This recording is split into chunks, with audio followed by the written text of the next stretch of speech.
রুমার গল্পের আসরে তোমাকে স্বাগত জানাই। আজকের গল্প বাটি চচ্চড়ি, লিখেছেন বিভূতিভূষণ বন্দ্যোপাধ্যায়। সংসারটা এমন কিছু বড় নয়, মাত্র দুটো মেয়ে মানুষ এবং একজন পুরুষের সমবায়ে গঠিত। ডাক্তার, ডাক্তারের বউ এবং তাদের এক বিধবা পিসিমা। আবার এই পিসিমা ডাক্তারের চেয়ে বছর দশেকের ছোট। সরকারি হাসপাতালের পুরনো ডাক্তার, চক্রধরপুরে বদলি হয়েছেন সম্প্রতি। ছোট সংসার, আরও ছোট একখানা বাড়িতে অবস্থিত, বেশ ভালোভাবেই চলছিল সুখে, শান্তিতে, হাসিতে ও আনন্দে। উদয়াস্ত সুমোহন কাল কেটে যাচ্ছিল মোহন ছন্দে। এহেন সময়ে ডাক্তার একখানা চিঠি পেল এই মর্মে: কলকাতা থেকে নাকি তার বাপের ছোট কাকার বড় ছেলের রুগ্ন বধূ আসছে তার শরীরের ক্ষতিপূরণ করতে এই পাহাড়ের দেশে। অলকার স্বামী ডাক্তারের চেয়ে অনেক ছোট। প্রস্তাবনাটা পিসিমার কাছে উত্থাপিত হলে সে তো প্রতিবাদ করলে, বেশ আসুক ছোট বৌদি, আমি কলকাতায় যাব, এখানে থাকতে পারবো না। ডাক্তার প্রতিবাদ করলে, তাহলে এখানে দিন চলবে কি করে? সে আমি কি জানি ভাইপো। পিসিমা ওই বলেই ডাক্তারকে সম্বোধন করে। কিন্তু বৌমা আসছেন রোগা মানুষ, তাকে দিয়ে তো সংসারের কাজ করানো যাবে না। আর তোমাদের বউ যখন একা হয়ে পড়বে, একা ছেলেপিলে নিয়ে আর কদিক সামলাবে বলো? তাছাড়া কলকাতায় তো দেখছি মানুষের অভাব নেই। সুতরাং পিসিমাকে থেকে যেতেই হলো। অলকার সঙ্গে তার আজ প্রায় 5 বছরের বিবাদ। সেই বিবাদের ঝাঁঝেই সে প্রতিবাদ করেছিল, তবে সে প্রতিবাদ টিকল না। ডাক্তারের প্রবল যুক্তির কাছে সেই প্রতিবাদ টিকলই না। ওদিকে অলকা এলো যথাসময়ে। দীর্ঘদিন ম্যালেরিয়ায় ভুগে ভুগে তার দেহের সক্রিয় কলকবজাগুলি অচল প্রায় হয়ে গেছে। শরীরের সেই কান্তি বা শোভা নেই, মুখশ্রী হয়েছে কালিমা লিপ্ত। গায়ের হাড়গুলো এমনভাবে বার হয়ে পড়েছে যে তাদের এক একখানা করে গোনা যায় অক্লেশে। আসার পরের দিন তো ডাক্তার পরীক্ষা করলে, দেখলে জীবনের আশা বড় কম। নিজের মৃত্যুর জন্যে সে নিজেই দায়ী, কারণ সে মৃত্যু ডেকে এনেছে অযথা নিজের নির্বুদ্ধিতার ফলে এবং চিকিৎসার অভাবে। এমনকি কথা বললে হয়তো অত্যুক্তি হবে না যে সে ক্ষয়ে ক্ষয়ে নিঃশ্বাসের পানে এগিয়ে যাচ্ছে ক্রমশ নিছক ভাইটামিনের অভাবে বা খাদ্যপ্রাণের অকিঞ্চিৎকরতায়। স্বামীর দীর্ঘদিনের বেকার অবস্থা রোগের আরেকটি কারণ বলা যেতে পারে। যা হোক, বৌমার চিকিৎসা এবার চলতে লাগলো যথাসাধ্য, কিন্তু সেই চিকিৎসার কোনো সুফল ফলল না মাসখানেকের মধ্যেও।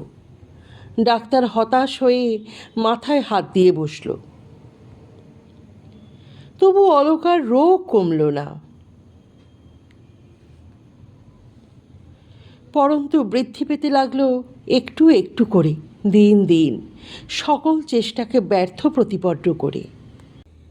যা হোক, বৌমার চিকিৎসা এবার চলতে লাগলো যথাসাধ্য, কিন্তু সেই চিকিৎসার কোনো সুফল ফলল না মাসখানেকের মধ্যেও। ডাক্তার হতাশ হয়ে মাথায় হাত দিয়ে বসল। তবু অলকার রোগ কমল না, পরন্তু বৃদ্ধি পেতে লাগলো একটু একটু করে, দিন দিন, সকল চেষ্টাকে ব্যর্থ প্রতিপন্ন করে। অলকার নুন খাওয়া নিষেধ। কোনো এক রাজার মেয়ে নাকি তার বাপকে নুনের মতো ভালোবাসত, সুতরাং নুনের প্রয়োজনীয়তা কিংবা গুণ সামান্য নয়। তাই অলকা সচরাচর নুনহীন তরকারি খেত না।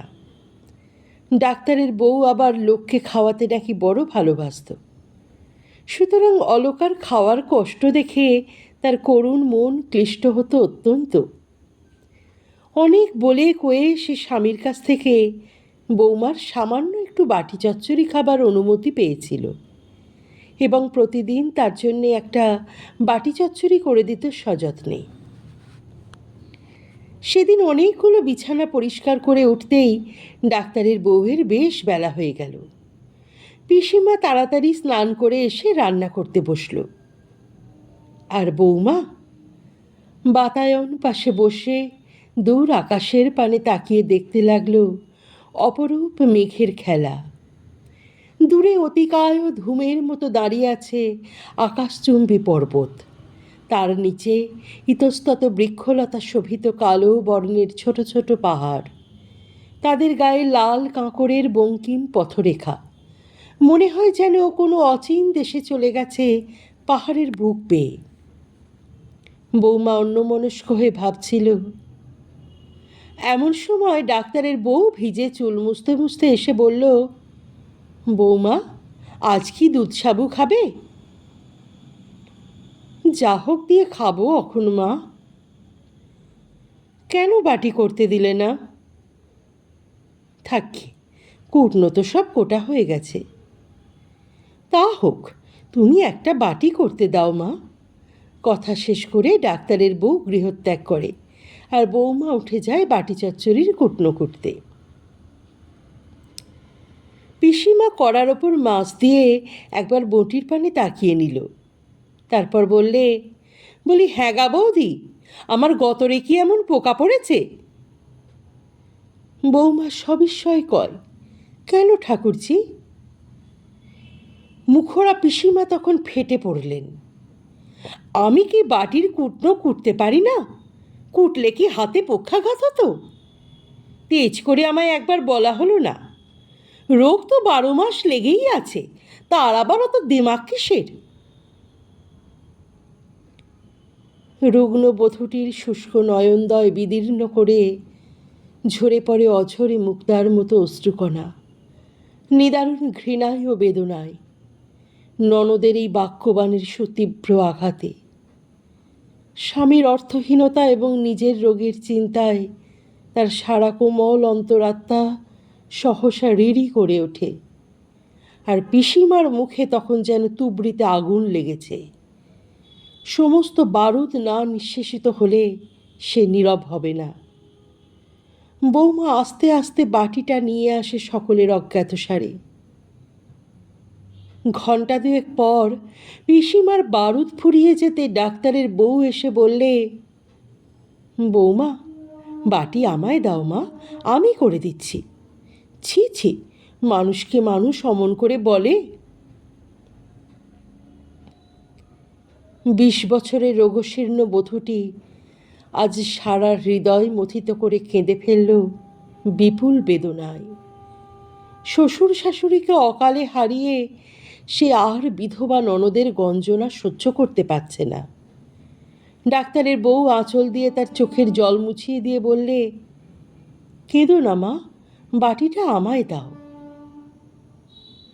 না, থাক মা, বাটি আর আমি জীবনে খাবো না। ছি, সে কি হয় মা? খুব হয়। ডাক্তারের বউয়ের বহু অনুনয় বিনয় সত্ত্বেও বৌমা বাটি বার করে দিলে না। ডাক্তারের বউ বেলা 1টা পর্যন্ত বাটির খোঁজে সমস্ত কিছু তন্ন তন্ন করে দেখল, কিন্তু কোথাও সে বাটি পাওয়া গেল না। আর পাওয়া গেল না সেই কোটা তরকারিগুলো। সেদিন রাতে ডাক্তার গিয়েছে রিহার্সাল দিতে। এবার পুজোয় নাকি ভারী ধুম করে থিয়েটার হবে। ডাক্তারের বউ মুখের মধ্যে অনেকগুলো এলাচ পুড়ে ছারপোকা মারতে বিছানা পাতি পাতি করে খোঁজে। এ তার নিত্যকার অভ্যাস। রাতে সে বড় একটা ঘুমোয় না। এমন সময় পাশের ঘরে বৌমা উত্তক্ত হয়ে বললে, ভালো জ্বালা, দরজাটা যে কিছুতেই খুলছে না মা। ডাক্তারের বউ আলো নিয়ে এগিয়ে এলো। কি হয়েছে বৌমা? দরজা তো খোলা বৌমা, তবে খিল কোথায় গেল? ডাক্তারের বউ জানে যে তার জ্যাঠাইমা মৃত্যুর পূর্বে ওই রকম দিগ্ভ্রান্ত হয়ে গেছিল। বৌমার এই রহস্যজনক আচরণে সে রীতিমতো ভয় পেয়ে গেল। আস্তে আস্তে নিজে এসে দরজাটা খুলে দিলে। সামান্য পরে বৌমা বাইরে থেকে ফিরে এসে আবার নিজের বিছানায় শোয় এবং ডাক্তারের বউ মশা তাড়িয়ে পুনরায় মশারিটা গদির তলায় গুঁজে দেয়। তারপর কখন ঘুমিয়ে পড়ে জানে না। ডাক্তারের ডাকে ধর্মর করে উঠে দরজা খুলে দিলে। ডাক্তার বললে, যেন মুষ একেবারে, ঘুমে অচেতন। থাক, খুব হয়েছে। আধ ঘন্টা ধরে একজন ভদ্রলোক ডাকছে। সকালে অতগুলো কাঁথা তোষক কাচলে ও ভদ্রলোকেরও এই দশা হতো নিশ্চয়। ডাক্তার শুয়ে ঘুমিয়ে পড়ে।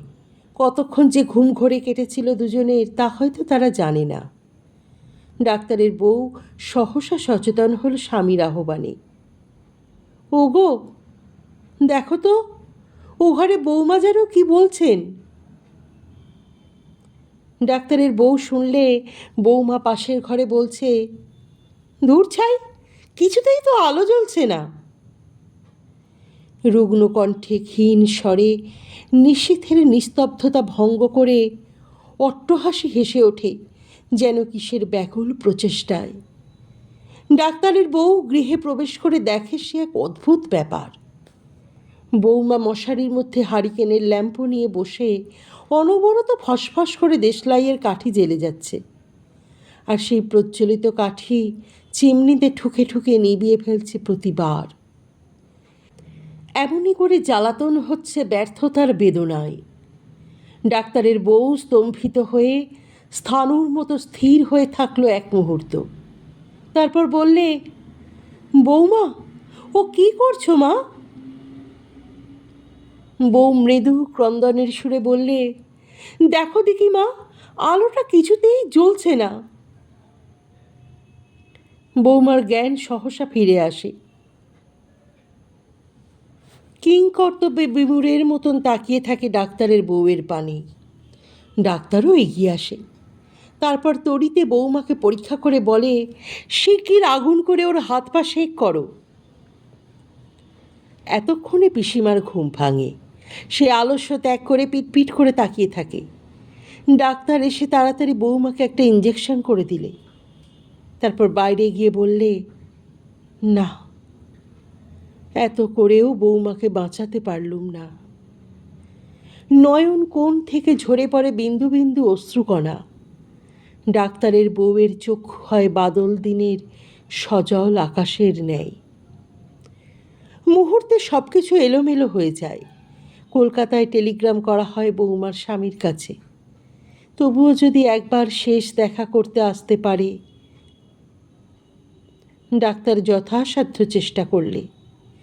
স্বামী এলো দূরান্তর থেকে, আর এলো তার মেজদি, গলার বোতাম বাঁধা দিয়ে একেবারে শেষ ক্ষণে। তবুও বৌমা বাঁচল না। ডাক্তার কাঁদল, আর কাঁদল তার বউ, মৃতার স্বামী ও মেজ ননদ। শুধু কাঁদেনি তার বিধবা ছোট ননদ, কারণ মৃতার সঙ্গে তার কথা বন্ধ প্রায় 5-6 বৎসর যাবৎ, আর সেই কারণেই সারাদিন দিগ্ভ্রান্ত একজনকে মশারির মধ্যে দেশলাই জ্বালাতে দেখেও নিবারণ করতে পারেনি কিছুতেই। এই ঘটনার দিন সাতেক পর ডাক্তারের বউ কোনো এক মধ্যাহ্নে ভাড়ার ঘর গোছাতে গোছাতে একটা খালি হাঁড়ির মধ্যে পেল সেই বাটিটা, আর তার মধ্যেকার কতগুলো শুকনো তরকারি। পুরনো ক্ষতে আবার যেন নতুন করে আঘাত লাগলো। একটা ব্যথিত দীর্ঘ নিঃশ্বাস বুকের মধ্যেই চেপে ধরল। মর্মন্তুদ বিচ্ছেদ বেদনা লাঘব করলে না সশব্দ শোকার্ত বাক্য বিন্যাসে। কেবল সজল নয়নে তাকিয়ে রইল সেই বাটির পানে আর শুকনো তরকারিগুলোর পানে। আজকের গল্পটি কেমন লাগলো তোমার মূল্যবান মতামত অবশ্যই কমেন্ট বক্সে লিখে জানিও। গল্পটি ভালো লাগলে একটি লাইক করে দিও শেয়ার করে দিও পরিচিত এবং প্রিয়জনদের মধ্যে।